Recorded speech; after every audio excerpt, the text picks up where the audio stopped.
ஏசப்பாவை நீ எதுக்காக அவ்வளோ லவ் பண்ணுற? அப்படி என்ன தான் பண்ணாரு உனக்காக?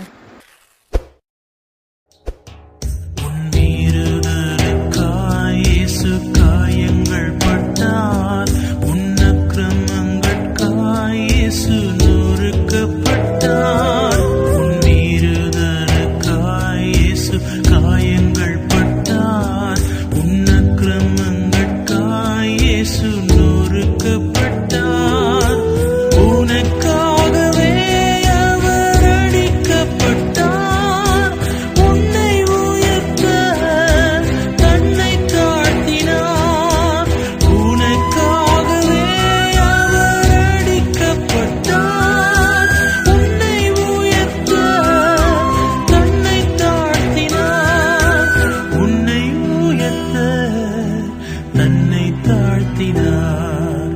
இயேசு கிறிஸ்துவே